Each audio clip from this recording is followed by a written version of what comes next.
Assalamu alaykum wa rahmatullahi wa barakatuh. Sawadee, khrup. It's Kruyod Hamzah Maisonet. First, I would like to start off with the understanding that this topic is not of me trying to tell anyone at all how to run their business. I just came back from, being with a dear friend of mine that's also in the Muay Thai business. His business is his, and just little things that we were addressing with certain people we know in their same type of business as ourselves. I've been in this business for 34 years now, teaching and training people. Was basically on how certain students, after they get to a certain level in fighting, and they help their instructor out over the years of being beside the instructor, branching out on their own and teaching on their own without their instructor's blessings. Or some of them trying to grab students out of their own instructor's place and doing things behind their or hers or his back, their instructors. And this happens commonly in all martial arts in general.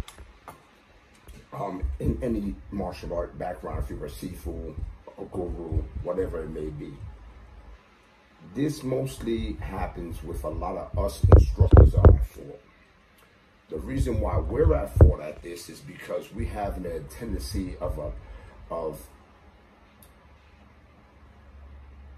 would say, myself, I don't do this, as you guys always can tell. But I see a lot of tendencies of a lot of instructors are being lazy. They'll let the active fighter or the top student do all the work for them. Basically, teach this guy, teach that guy, help him with this, hold pads for him, who do that, motivate him with that, go here, do that, help him cut weight, do this and do that. And what winds up happening, the clients built a bond with that specific person. If he winds up bouncing and breaking the fuck out and leaving you in the back burner and taking those clients with him and doing him, even though the clients don't know that he only has a limited information from you, he still can do damage to your business. That's on your ass. Because personally, you had no business being lazy.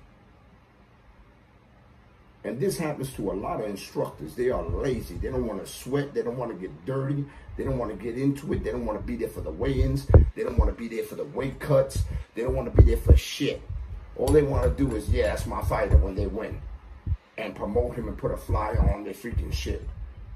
That's some straight bullshit, some sucker-ass shit, straight up. I don't got no hair in my tongue. That's what it is. And, last I know, I don't taste no blood in my mouth, so I want to keep talking. You understand what I'm saying? So like I'm saying, it's like this. A lot of instructors don't take heed to the way they do things in Thailand themselves. For instance, if in Thailand, you have to be a very special instructor, or even, let's say, a junior instructor level, because there's no really coach level. It's like he's in training to become an instructor one day. How to hold pads for someone. We have a saying in Thailand. A great pad man is worth 1,000 champions. Understand that people that do pads could dictate your foundation and the way your style's going to be. Understand that. Take heed to who you train with and who gives you that feel in this Thai boxing. Take heed to it, man. I'm telling you, take heed to it. There's a lot of phony ass motherfuckers out there. Listen to what I'm telling you. Take heed to what I'm telling you, because that's the saying. One great Thai pad man, one champion pad man is worth 1,000 champions. Remember that.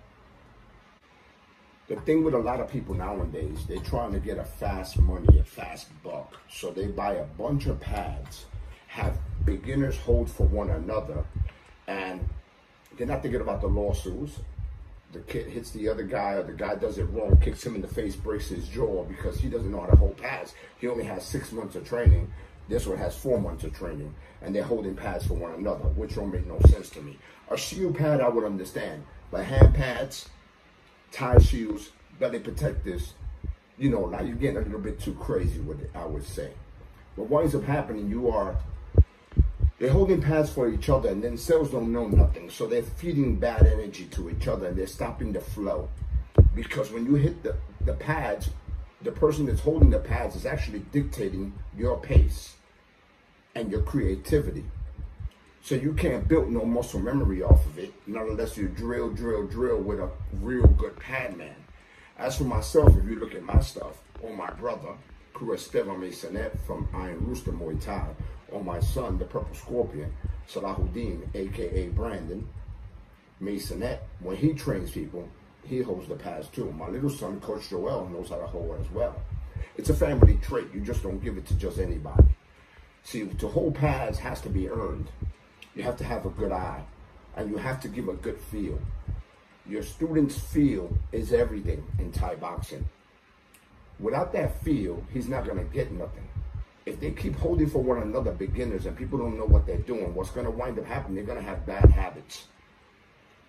I'm a firm believer in heavy bag work, clinch work, light work, which is light play sparring work, and a lot of pad work I do myself. I want my students to have my energy, have my strength. I'm a pretty big guy. For you to move me around, it's going to be pretty hard. When you get a guy in your weight division, you're going to throw him around the place. And I'm an old head, I understand, but I still keep myself in shape. Because steel sharpens steel. I try to make my students understand that. I like to get dirty and sweaty and all with my clients and my students itself.